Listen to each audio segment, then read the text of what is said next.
You're watching betsafe.com and we're talking all things Formula One. It's the final race of the season with Johnny Herbert, as always. They think it's all over. It nearly is. It surely now. isn't, is it? No, we're not over the line yet. No, it's not. It never ever stops, because all the drivers ever want to do is get out on track and go and actually win the race, and that's exactly what Abu Dhabi is going to do. We have Lewis Hamilton winning the championship. He's never won a race after he's won a championship, which is quite interesting. He still hasn't achieved that because of what happened in Brazil. So obviously in Abu Dhabi, that's exactly how he wants to finish off the season. So from that perspective, that means the race is still on between him and Sebastian Vettel, for example. So that's what's coming up, which is great.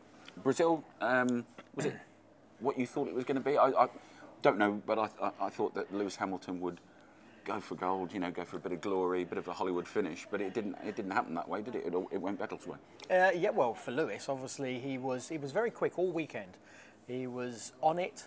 As I said, that fact about he had never won a race was something he wanted to change. Went into qualifying, first lap, got the first section sort of pretty good on his first lap out, straight into the wall. That was it, time over. So then the frustration obviously was, well, I'm still haven't won a race. I'm starting at the back of the grid.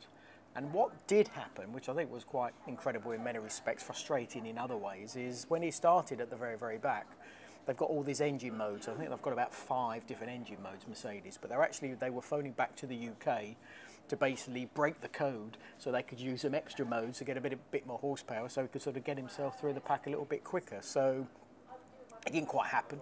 As far as the race win is concerned, but I suppose it never was, to be honest, because you've got, the front two guys, as in Valtteri Bottas, his teammate, and Sebastian Vettel in a Ferrari that we historically know goes very well off the line, and it went very well off the line once again. So Valtteri, after getting the pole position, again came out of Brazil without a race win. But Seb again, Ferrari, there was a lot of frustrated faces, even though they had won the race in Brazil, because it's basically what could have been. And we're still going to the next race with the possibility of them maybe winning again. And it's exactly the same situation that they'll be thinking about, is it got away and it shouldn't have done. But that's good for us, because the racing will still be, pretty feisty up at the front. And I think what will come into effect after the poor performance effectively in Brazil was Red Bull, which was quite a surprise. I think Renault have had a lot of problems with their engine, especially in Mexico.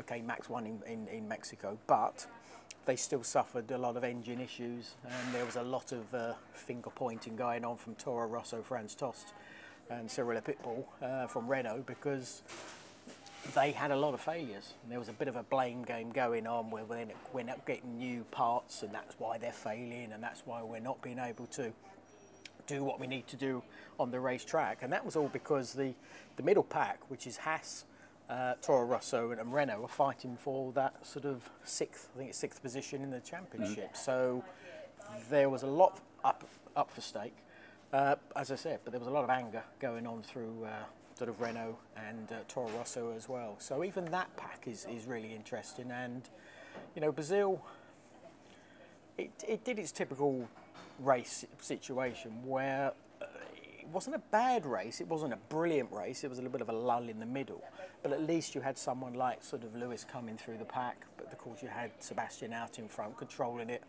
beautifully well. So overall, I think the result that we got actually was probably, even if Lewis had started at the front, I think a good chance of that happening anyways, in Ferrari being able to win. But I think the fight would have been more fireworks than we actually got at the end of the day. But again, you can't have fireworks at every single Grand Prix that we go to. But I think Abu Dhabi is one of those that could throw a couple of sort of freshly lit fireworks into play.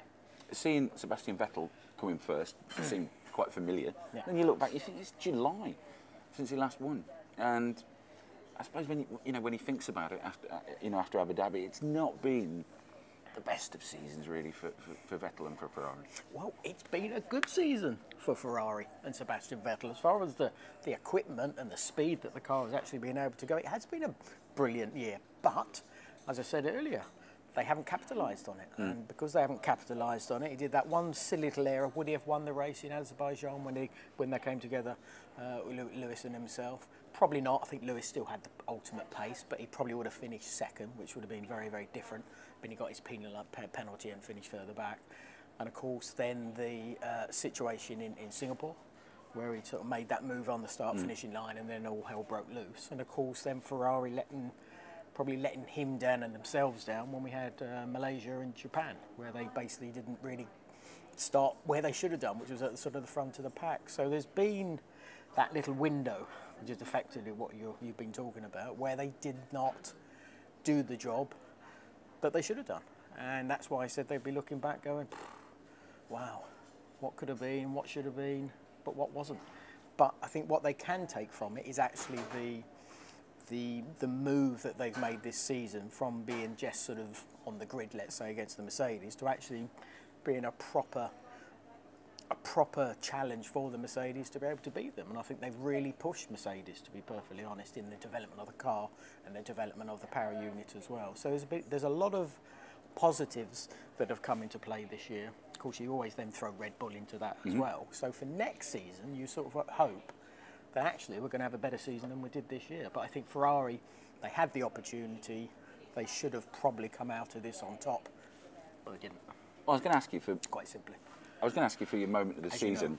but I'll ask you your moment of the season afterwards. But if one of them men of the season, I mean, if you're talking about the car, you're talking about the Mercedes, but if you're talking about one of the drivers to come out, I think Max Verstappen probably has... Would you think has put himself at the...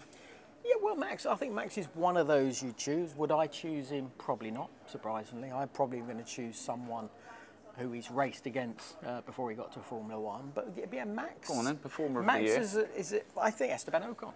Right. I think, to be honest, up against Sergio Perez in the Force India, and Sergio's he's a difficult guy on track to race with, because always, it's never going to be an open the door and let you through. He's going to close that door. Maybe sometimes he closes it a bit too much, bit of contact, which we've had this year with both of those drivers. But Esteban is very cool when he's in the car. He's got a very good rapport with the team. Hasn't got the experience of his teammate, but the way he's able to sort of apply that when he actually gets in the car under all the pressure that it may be, if it's from his teammate or someone else on track, he's very calculated with that, and he just seems to have a very good spatial awareness, because a lot of drivers, when they're sort of, I don't know, getting a little bit of a buzz and getting a bit excited, they make stupid mistakes, and when there is someone coming up the inside, they sort of close the door when they should not do that. They should actually just sort of say, sorry, yeah, I've lost this corner, and I'm going to let you through.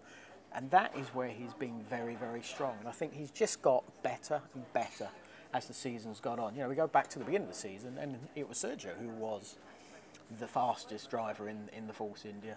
Now we sort of do it in the latter part of the season, and he probably is the faster of the two. It's very, very close, I have to say. But it's brilliant seeing him come up, and you see him out of a car, having a chat like we are here, massive smile on his face at the same time. So very, very refreshing. Of course, with Max, they raced together in European Formula 3, and he won that championship, Esteban. So he's different than Max. He hasn't got that edge and excitement that Max gives us when we watch him on the track.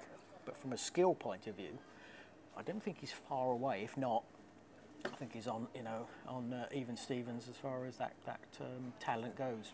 He's in a Force India against a Red Bull. Red Bull's always going to beat the Force India, but pound for pound, Force India always, for the last anyway good few years, have always been able to produce a very competitive car for their drivers. So, for your moment of the season? Well, I suppose the moment which I found sort of comical in some respects has to be the two guys going for a world championship. One of them was leading the race. The other one was in second position at that time. He knew he probably wasn't going to come out of the weekend with the race win itself. And then he ends up driving into the back of him, getting a bit angry, then pulling up the side of him, and then driving into the side of him at the same time. I thought it was hilarious from a point of view where you've got a four-time world champion up against a man who's trying to go for his fourth world championship as well. And he's playing silly buggers like he was doing. It was just comical in many respects, and it was a very critical point for the championship at the same time. Just a stupid thing to do. A little bit of maybe he lost control in many respects. A lot of people have said that under pressure, that was one of those cracks that has sort of shone through this season. But I found it unbelievable that we got it into that position. But I'm great and happy that the situation sort of panned out the way it has. Where I'm glad for Lewis, to be honest. I'm really happy he's got those 4 World Championships in the bag, the same as what Sebastian has got. And they're 2 of the very, very best who are fighting each other at the front. And it's something in Formula One. Sometimes it's a bit too rare, a bit too scarce. But we're having it, and we're going to have it, I think, next year as well. So the future's looking good at the same time. But it's been a brilliant year, I think, with those 2 guys battling it out. So on to Yas Marina. Yep. And what we want to see, well, we do anyway, don't we? Yep. Not everyone will want to see it, but we'd quite like to see Lewis Hamilton, as we said earlier, go for that little Hollywood finish. Yes, I think from the record books it'll be probably for him not a big issue, because the big issue is winning the championship. That's been done. The record that he has, that when he wins that World Championship, as I said, he doesn't win a race after that. I think he'll want to right it, but I don't think he's particularly bothered in many respects, because he's still driving very well. He still drove very well in Brazil. Abu Dhabi is a track, remember last year, going for the championship, had to sort of play games with Nico Rosberg, trying to back him up. The team were on the radio telling him to push himself a little bit harder to get a bit of a gap. And he tried very, very hard to get Sebastian Vettel and Max Verstappen into the race itself, to sort of spoil Nico's race. But it didn't happen. He still was able to win the race. A great bit of driving skill there. A lot of karters out there should actually watch that again, of how he was actually manipulating that race. So we know he's good there. We know the Mercedes is good there at the same time. But I think the Ferrari will be very, very strong at the same time. So I think we're just going to see a battle between those 2 that I think has got a chance. It's not the, from a driver's perspective, it's a great track to drive on. I've done a 2-seater Formula One car in the past. It's a great track, great challenge. A lot of varying corners, long back straight to slow speed corners, then to sort of really difficult mid-speed, high-speed corners at the same time. So a great mix of corners at the same time. It's quite difficult to overtake. You have got the DRS, which you can overtake down the back straight into the tight hairpin, and then the follow-in straight at the same time. So there are opportunities to actually overtake as well. But then I think the teams will be wanting to get the strategy absolutely right. And I think when Sebastian won his first World Championship, I think it was, against Mark Webber, there was a lot of strategy calls that gone on. I know he'd started at the back of the grid that day, but there were some brilliant calls that actually made the race come alive. So I think that's a good chance that we're going to get, especially from those 2 guys again. So, looking ahead then to the next season, what changes do you expect to see? What do you want to see? Well, one thing I don't want to see, which is a little bit of a worry, and even Lewis Hamilton has brought it up at the same time, because at the moment you're allowed 4 engines for the season. And then you can sort of change them and change the bits, all right? And then you get down to penalties if you start then using a sort of a 5th element on the engine side, the combustion side. Next year, there's only 3. So we've lost one engine. And I'm saying this as a racer, as a guy that watches Lewis and Sebastian sort of push themselves to the very, very limit, getting these ridiculous penalties that hopefully Ross Brawn's been talking about, trying to get rid of those with a bit of luck. When you've got only 3 engines, it's all going to be down to reliability. Now, the most reliable cars and engine power units this year have been, surprise, surprise, the Mercedes. And secondly, probably surprise, surprise again, has actually been the Ferrari. Not quite as much, because obviously we had those electronic gremlins, I think they were in Malaysia and Japan. So it wasn't really the combustion from that side. But reliability is going to be key, because if you lose and have to then go into a 4th combustion engine, penalties are then going to start to come more. So there's going to be more chance of penalties sort of coming into the fray. And as I said, I hope Ross Brawn and Liberty and the teams have a little bit of common sense and somehow come down to a decision that doesn't get someone getting on the front row and then getting a penalty and getting shifted to the back of the grid, because I think it just ruins the sort of the show that we've actually got. So the manufacturers have got to sort of realise that the main event is obviously the drivers when we're actually racing on the Sunday, and we want to see them racing together. We don't want to see them sort of, you know, moved around where the grid would have been a fantastic one going into the first race in Australia, for example. So that's my only worry of what we're going to have next year. So what I don't want to see is obviously those, you know, I don't want to see penalties, and those penalties will only make the racing better. Can we see McLaren make more of a challenge next year, and Max Verstappen and Red Bull? Can they be legitimate contenders, do you think, with the Ferrari and the Mercedes? If you do the Renault power unit, that's obviously what Red Bull and McLaren are going to be using. It's got better. It's not quite where it needs to be regarding the Mercedes and the Ferrari slight advantage that they have, but I think we're only talking slight now. Reliability is one thing that is going to have to get a little bit stronger. We had a lot of problems in Mexico. We had still more problems when we were in Brazil. Maybe that was the altitude. I don't know. Maybe Max was lucky in Mexico, because all the other Renaults, I think it's five of them, I think it was, sort of failed. So reliability, as I said, is going to have to come into effect, but they can definitely be in the running. And you always think, but then again, we thought about that actually the end of last season for this season, where we thought the Red Bull chassis would be very, very good, but it wasn't. It took a bit of time before they sort of got themselves in the right situation that we see themselves in now. So as long as they can carry that through the winter and keep those improvements going, we know that they're going to be pretty much on fire when we get out onto the grid in the first race next year. Then you've still got the Ferrari and Mercedes that's going to come into effect as well. And then, as we said, we're going to have those teams fighting it out actually at the front of the pack. So there's a lot of positives that we can take from the Renault side of it. Can that shift across to McLaren? The chassis doesn't look bad in that McLaren, but sometimes where you sort of think that looks quite nice, it then doesn't quite materialise in a race scenario where you thought it would. So sometimes there's sort of good signs, and then you sort of have question marks at the same time. But it has improved massively. They should be better off than what they have been this year, obviously, with the Honda situation. Although I think the actual power unit itself doesn't look that bad. So I think the improvements have come in more recent times for that Honda. Obviously, that's gone across to Toro Rosso. But for McLaren, I think, and that Renault power unit, as long as they have a good car, I think they're going to be more competitive. But they still have got to move quite a substantial amount to get in front of that Force India, for example, which we know will be a very, very stable, good car for next season. Then you're talking about the Red Bull.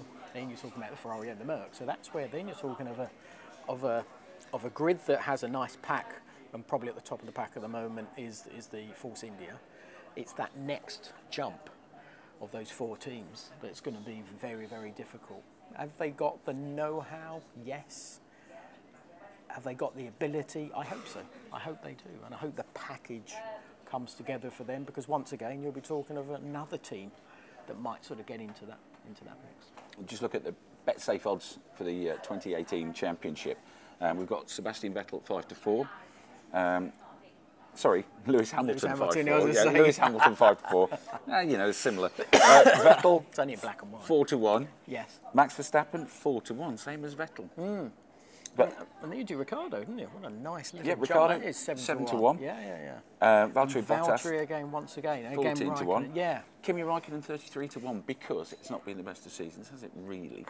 No, but this is always the sort of the thing. There is always a chance of those guys, especially Bottas and Raikkonen, getting it right. Yeah. And it got very, very close in Brazil to getting it right. Got the pole position right, but of course the start made all the difference to the control of the race. But then you've got that sort of 4-1, 7-1 with Verstappen. Okay, you know, we know what Max can do, but Ricardo's the one who's had all the issues in this latter part of the season, so he could come into play as well. But I have to say, Sebastian 4-1, that is a pretty cool little number to have, because we know how strong he is. Who won the last race? I think it was Sebastian Vettel. I think you're right. Well, we Thank you very much, Mr. Johnny Herbert. We are off to the final race of the 2017 season, which sees us going to sunny Wales. Yes, I Yes. believe so.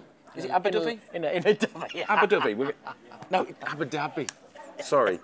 We're going to Abu Dhabi. You can check out all the latest odds at betsafe.com. And remember, you've got to be in it to win it. We timed that quite well. Yeah.